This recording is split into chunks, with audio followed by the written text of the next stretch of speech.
dialéctica de la conciencia. Incuestionablemente el poder para formular conceptos lógicos resulta en el fondo terriblemente pobre. De la tesis podemos pasar a la antítesis y mediante la discusión llegar a la síntesis, mas esta última en sí misma continúa siendo un concepto intelectual que en modo alguno puede coincidir con la realidad. La dialéctica de la conciencia es más directa, nos permite experimentar la realidad de cualquier fenómeno en sí mismo. Los fenómenos naturales en modo alguno coinciden exactamente con los conceptos formulados por la mente. La vida se desenvuelve de instante en instante y cuando la capturamos para analizarla, la matamos. Cuando intentamos inferir conceptos al observar tal o cual fenómeno natural, de hecho dejamos de percibir la realidad del fenómeno y solo vemos en el mismo, el reflejo de las teorías y conceptos rancios que en modo alguno tienen que ver nada con el hecho observado. La alucinación intelectual es fascinante y queremos a la fuerza que todos los fenómenos de la naturaleza coincidan con nuestra lógica dialéctica. La dialéctica de la conciencia se fundamenta en las experiencias vividas y no en el mero racionalismo subjetivo. Todas las leyes de la naturaleza existen dentro de nosotros mismos y si entre nuestro interior no las descubrimos, jamás las descubriremos fuera de sí mismos. El hombre está contenido en el universo y el universo está contenido en el hombre. Real es aquello que uno mismo experimenta en su interior, solo la conciencia puede experimentar la realidad. El lenguaje de la conciencia es simbólico, íntimo, profundamente significativo y solo los despiertos lo pueden comprender. Quien quiera despertar conciencia debe eliminar de su interior todos los elementos indeseables que constituyen el ego, el yo, el mí mismo, dentro de los cuales se halla embotellada la esencia. Capítulo B y la jerga cientifista. La dialéctica lógica resulta condicionada y calificada, además, por las proposiciones en y acerca que jamás nos llevan a la experiencia directa de lo real. Los fenómenos de la naturaleza distan mucho de ser como los científicos los ven. Ciertamente tan pronto un fenómeno cualquiera es descubierto, de inmediato se le califica o rotula con tal o cual terminacho difícil de la jerga científica. Obviamente esos dificilísimos términos del cientifismo moderno solo sirven de parche para tapar la ignorancia. Los fenómenos naturales en modo alguno son como los cientifistas los ven. La vida con todos sus procesos y fenómenos se desenvuelve de momento en momento, de instante en instante, y cuando la mente cientifista la detiene para analizarla, de hecho la mata. 21. Cualquier inferencia extraída de un fenómeno natural cualquiera, de ninguna manera es igual a la realidad concreta del fenómeno. Desgraciadamente la mente del científico alucinada por sus propias teorías cree firmemente en el realismo de sus inferencias. El intelecto alucinado no solamente ve en los fenómenos reflejo de sus propios conceptos, sino, además, y lo que es peor, quiere en forma dictatorial hacer que los fenómenos resulten exactos y absolutamente iguales a todos esos conceptos que se llevan en el intelecto. El fenómeno de la alucinación intelectual es fascinante, ninguno de esos tontos científicos ultramodernos admitiría la realidad de su propia alucinación. Ciertamente los sabiondos de estos tiempos en modo alguno admitirían que se les calificase de alucinados. La fuerza de la autosugestión les ha hecho creer en la realidad de todos esos conceptos de la jerga cientifista. Obviamente la mente alucinada presume de omnisciente y en forma dictatorial quiere que todos los procesos de la naturaleza marchen por los carriles de sus sabiondeces.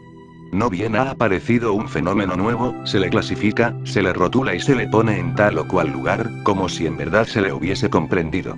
Son millares los términos que se han inventado para rotular fenómenos, mas nada saben los pseudo-sapientes sobre la realidad de aquellos. Como ejemplo vivido de todo lo que en este capítulo estamos afirmando, citaremos el cuerpo humano.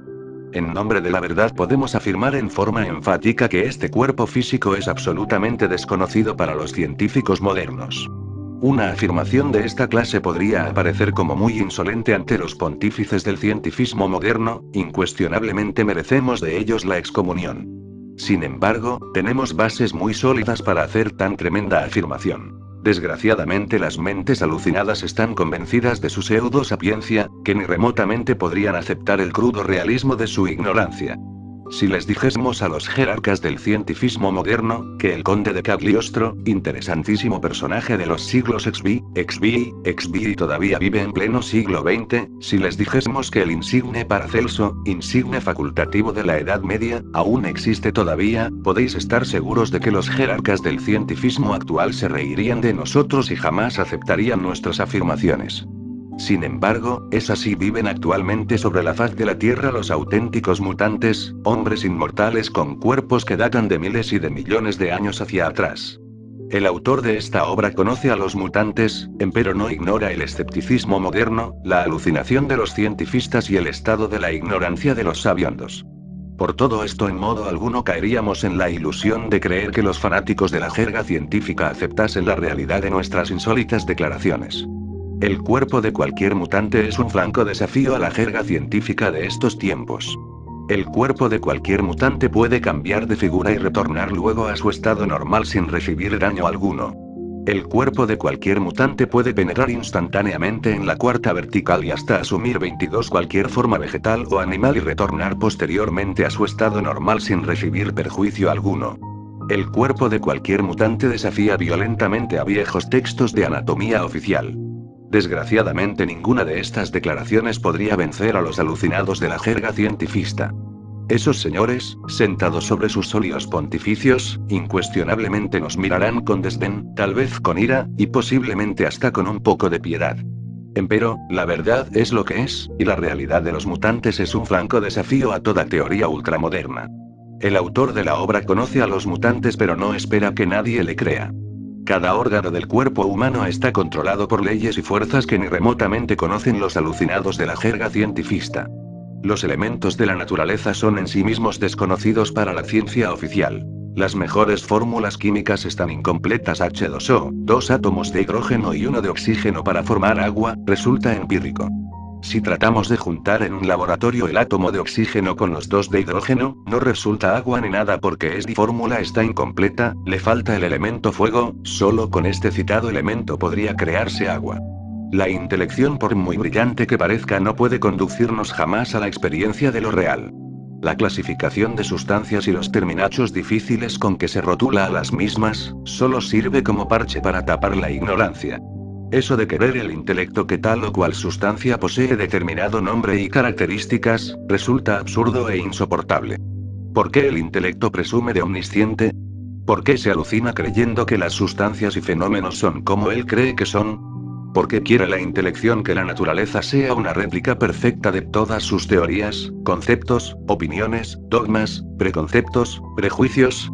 En realidad los fenómenos naturales no son como se cree que son, y las substancias y fuerzas de la naturaleza de ninguna manera son como el intelecto piensa que son. La conciencia despierta no es la mente, ni la memoria, ni semejante. Solo la conciencia liberada puede experimentar por sí misma y en forma directa la realidad de la vida libre en su movimiento. Empero debemos afirmar en forma enfática que en tanto exista dentro de nosotros mismos cualquier elemento subjetivo, la conciencia continuará embotellada entre tal elemento y por ende no podrá gozar de la iluminación continua y perfecta. Capítulo X. El anticristo. El chispeante intelectualismo como funcionalismo manifiesto del yo psicológico, indubitablemente es el anticristo. Quienes suponen que el anticristo es un personaje extraño nacido en tal o cual lugar de la tierra o venido de este o de aquel país, están ciertamente completamente equivocados. Hemos dicho en forma enfática que el anticristo no es en modo alguno un sujeto definido, sino todos los sujetos. 23. Obviamente el anticristo radica en el fondo de cada persona y se expresa en forma múltiple. El intelecto puesto al servicio del espíritu resulta útil. El intelecto divorciado del espíritu deviene inútil. Del intelectualismo sin espiritualidad surgen los bribones, viva manifestación del anticristo. Obviamente el bribón en sí mismo y por sí mismo es el anticristo. Desgraciadamente el mundo actual con todas sus tragedias y miserias está gobernado por el anticristo. El estado caótico en que se encuentra la humanidad actual indubitablemente se debe al anticristo. El inicuo de que hablara Pablo de Tarso en sus epístolas es ciertamente un crudo realismo de estos tiempos. El inicuo ya vino y se manifiesta por doquier, ciertamente tiene el don de la ubicuidad. Discute en los cafés, hace negociaciones en la ONU, se sienta cómodamente en Ginebra, realiza experimentos de laboratorio, inventa bombas atómicas, cohetes teledirigidos, gases asfixiantes, bombas bacteriológicas, etcétera, etcétera, etcétera. Fascinado el anticristo con su propio intelectualismo, exclusividad absoluta de los sabiondos, cree que conoce todos los fenómenos de la naturaleza. El anticristo creyéndose a sí mismo omnisciente, embotellado entre todo el podridero de sus teorías, rechaza de plano todo aquello que se parezca a Dios o que se adore. La autosuficiencia del anticristo, el orgullo y la soberbia que posee, es algo insoportable. El anticristo odia mortalmente las virtudes cristianas de la fe, la paciencia y la humildad. Toda rodilla se hinca ante el anticristo. Obviamente aquel ha inventado aviones ultrasónicos, barcos maravillosos, flamantes automóviles, medicinas sorprendentes, etc. En estas condiciones, ¿quién podría dudar del anticristo? ¿Quién se atreva en estos tiempos a pronunciarse contra todos estos milagros y prodigios del hijo de perdición, se condena a sí mismo a la burla de sus semejantes, al sarcasmo, a la ironía, al calificativo de estúpido e ignorante? Cuesta trabajo hacer entender esto a las gentes serias y estudiosas, estas en sí mismas reaccionan, oponen resistencia. Es claro que el animal intelectual equivocadamente llamado hombre, es un robot programado con kinder, primarias, secundarias, preparatoria, universidad, etc. Nadie puede negar que un robot programado funciona de acuerdo con el programa, de ninguna manera podría funcionar si se le sacase del programa. El anticristo ha elaborado el programa con el que se programan los robots humanoides de estos tiempos decadentes. Hacer estas aclaraciones, poner énfasis en lo que estoy diciendo, resulta espantosamente difícil por estar fuera de programa, ningún humanoide robot podría admitir cosas que están fuera del programa. Es tan grave esta cuestión y tan tremendos los enfrascamientos de la mente, que en modo alguno, un robot humanoide cualquiera, sospecharía ni remotamente que el programa no sirve, pues él ha sido arreglado de acuerdo con el programa, y dudar del mismo le parecería una herejía, algo incongruente y absurdo. Que un robot dude de su programa es una defesio, algo absolutamente imposible pues su mismísima existencia se debe al programa. 24 Desgraciadamente las cosas no son como las piensa el robot humanoide. Existe otra ciencia, otra sabiduría, inaceptable para el robot humanoide. Reacciona el humanoide robot y tiene razón en reaccionar pues no ha sido programado para otra ciencia ni para otra cultura, ni para nada diferente a su consabido programa. El anticristo ha elaborado los programas del robot humanoide, el robot se prosterna humilde ante su amo. ¿Cómo podría dudar el robot de la sapiencia de su amo? Nace el niño inocente y puro. La esencia expresándose en cada criatura es preciosa en gran manera. Incuestionablemente la naturaleza deposita en los cerebros de los recién nacidos todos esos datos salvajes, naturales, silvestres, cósmicos, espontáneos, indispensables para la captura o aprehensión de las verdades contenidas en cualquier fenómeno natural perceptible para los sentidos. Esto significa que el niño recién nacido podría por sí mismo descubrir la realidad de cada fenómeno natural, desgraciadamente interfiere el programa del anticristo y las maravillosas cualidades que la naturaleza ha depositado en el cerebro del recién nacido pronto quedan destruidas. El anticristo prohíbe pensar en forma diferente. Toda criatura que nace, por orden del anticristo debe ser programada. No hay duda de que el anticristo odia mortalmente aquel precioso sentido del ser, conocido como facultad de percepción instintiva de las verdades cósmicas. Ciencia pura, distinta a todo el podridero de teorías universitarias que existen por aquí, por allá y acullá, es algo inadmisible para los robots del anticristo. Muchas guerras, hambres y enfermedades ha propagado el anticristo en toda la redondez de la Tierra, y no hay duda de que seguirá propagándolas antes que llegue la catástrofe final.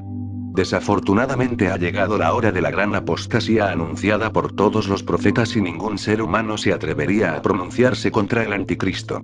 Capítulo X El yo psicológico. Esta cuestión del mí mismo, lo que yo soy, eso que piensa, siente y actúa, es algo que debemos autoexplorar para conocer profundamente.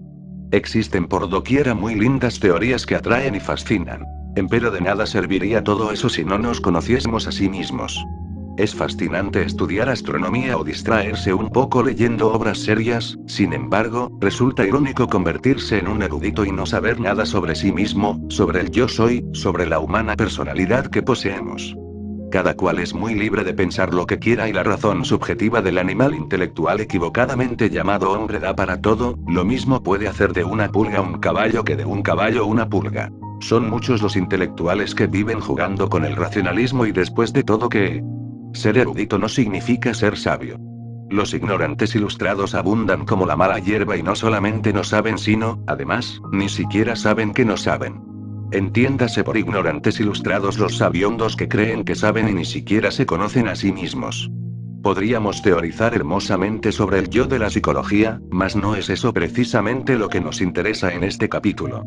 25 Necesitamos conocernos a sí mismos por vía directa sin el proceso deprimente de la opción.